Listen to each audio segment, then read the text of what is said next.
WBBW.com. Ryan and Ellis here. Greg is here from the 360 Sports Network. We thought he was calling in, but yeah, and then he decided to show up. Hey, he works down the street. We didn't know that. We had no idea of his schedule. Yeah, I'm over at R&J Trucking and just happened to be driving home, and I'm like, whoa. Well, I got a call. They're here. They're here. Yeah. Yes, I'm here. We've had a lot of studio guests today. We had Sean from the Sports Grill, now we're number one, yeah. We have now we got Greg. And then your website, 360sportsnetwork.blogspot.com, right? Right. And the easiest way to get to us, if you can't remember the .blogspot.com, is just Google 360 Sports Network. We pop up right at the top. Okay. And just click on us, and we got tons of links. It's pretty awesome. You have a great website. Thank you. You really do. I mean, we get a lot of people, check out my website, and it's like a banner. You're like, that's great. But I mean, it's so resourceful, especially for fantasy. You do college stuff on there. It's the real deal. We also have our BCS Bull picks that are up there right now. We just posted a podcast on that. But I guess we're talking fantasy football tonight. We are. I have an issue. I don't remember if it was you who told me to get rid of Hillis immediately. Was that you? Yeah, that was me.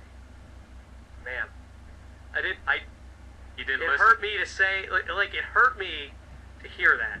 Okay. That after getting 1.4 points from Peyton, and then him not playing a week because of the bye, and then the previous week to that, the strep 3 throat. points Okay. because he played against Tennessee.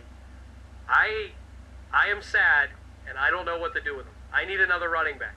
Is there anything? And I don't want to trade because I like most of my team. Well, there's a couple guys that are available right now in most of the leagues that are out there. Not mine. I have a friend who just, I swear, his whole goal in life is to sit there. He's a waiver vulture. He has no life. All right, I'm going to mention one name, Jackie Battle. I'm going to see if he's available. From the Chiefs? From the Chiefs. Okay. He's available in 80.9% of the leagues out there right now. And week 5, he had 119 yards. And he's ahead of Thomas Jones right now. So this is a guy that's going to be getting the rock quite a bit out there in Kansas City. So if you see Jackie Battle sitting out there, take a look at him very seriously. Another guy you might want to take a look at too is Ernest Graham. Tampa Bay. Yeah. And he's kind of a guy you want to kind of handcuff with LeGarrette Blount. I see he's just waving his arms up in frustration here, I guess. Well, this is what he does, Greg. When you tell him stuff, he immediately goes to his laptop and he starts checking. And so apparently Jackie Battle's taken in his league. Yeah, who was the other guy? Ernest Graham. Ernest Graham. From Tampa Bay. I bet not. I know my league. Well, because LeGarrette Blount has that knee injury, right? And, correct. And you don't know when he's going to be able to come back. They say about 3 to 4 weeks. Okay, so for the near future, then it'll be Ernest Graham. He'll be getting the bulk of the carries then. Yeah, and now, I know you guys aren't real hardcore Browns fans, but I am. You are? Oh yeah. Montario Hardesty. See, I was thinking about it. And you know what? He would come through in a pinch for you because Hillis.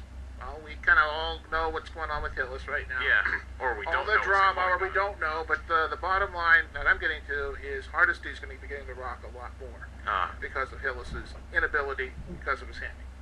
For whatever reason, they won't play him. Right. His hammy or some other reasons. So, pride.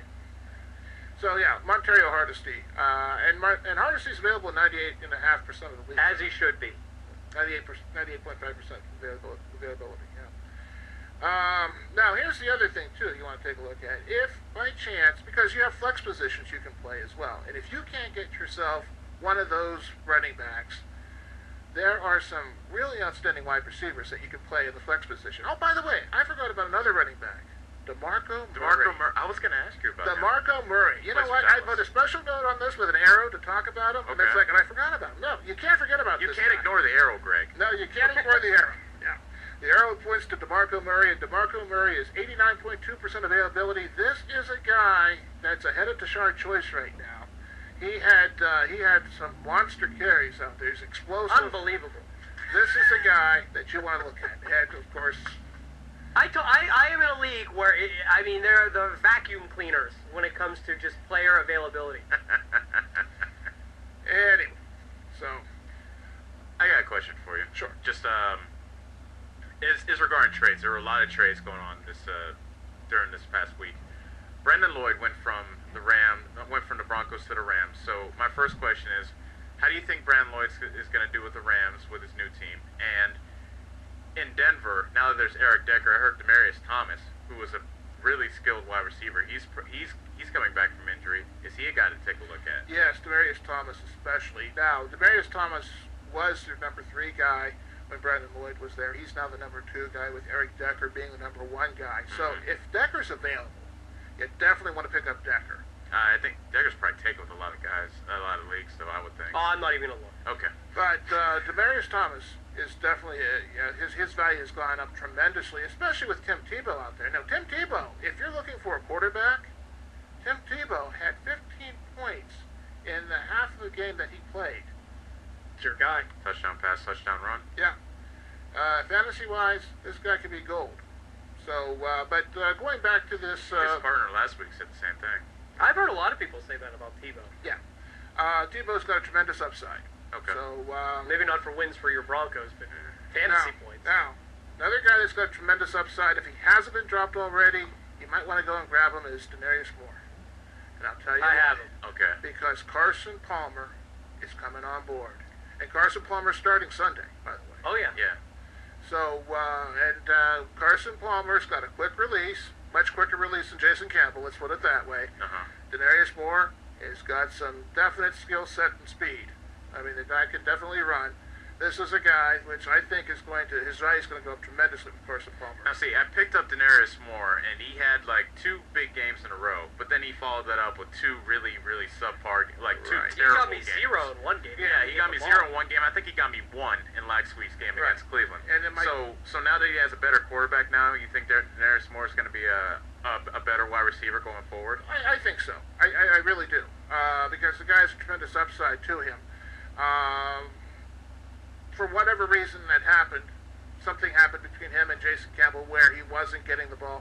Here's a quarterback out there right now who's been sitting there cold for half the season so far, and all of a sudden he's in there, he wants to prove himself, he's going to go to a playmaker. He's going to get the ball to a playmaker, and with that said, I really see some big things happening there. Okay. So, so that's what I'm looking at. All right, we're talking to Greg from 360 Sports Network. Now, there are a lot of changes at quarterback this past weekend. Tebow's now starting with the Broncos. You have Ponder starting with the Vikings. There's another one that I can't think of right now. John Beck with the Redskins. Are any of them, besides Tebow, are any of the other guys viable candidates for quarterback, or do you just wait and see at this point? Well, I mean, to a certain extent, it's a wait and see, but if you really want to take a chance, maybe roll the dice a little bit, John Beck.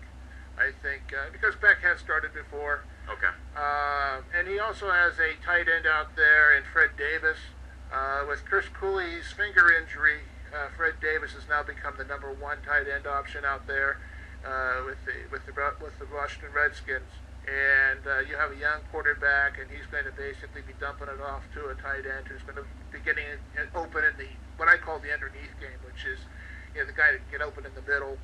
And you're going to see some definite yak with Fred Davis, and you'll see some definite points with Beck, I think. Now with Brandon Lloyd, I asked you this question, but I asked you a 2-part question. You only answered one part. But how do you think Brandon Lloyd's going to do with the Rams? I think he's going to do fantastic. Really? I really do, because first of all, Danny Amendola, when he was healthy, was and he still is to a certain extent. I mean, he was the number 1 receiver out there. Of course, with him being out at this particular time with the injury, they definitely need somebody. Mike Sims-Walker did not follow up like he was supposed to, and he went back to Jacksonville. Right. So definitely Brandon Lloyd, I think, is going to see a resurgence, and he's going to definitely have some better looking numbers. And they actually got another receiver off the PUP list too, Mark Clayton, I think it was. Yeah. Okay, so out of Lloyd and Clayton, Lloyd's definitely the guy you want to pick. Okay. Yeah. See, you didn't even let me finish the question. Like Brandon Lloyd. All right, we got to take a break. Thank you very much. Oh, glad to have you in here. It's a pleasure to be here. Stop by any time, man. Down the street. You can hang out if you want. We're going to do our picks for next week, so if you want to hang out for that, or if you do whatever you want. Appreciate that. All right, we'll be right back at ESPN 1240.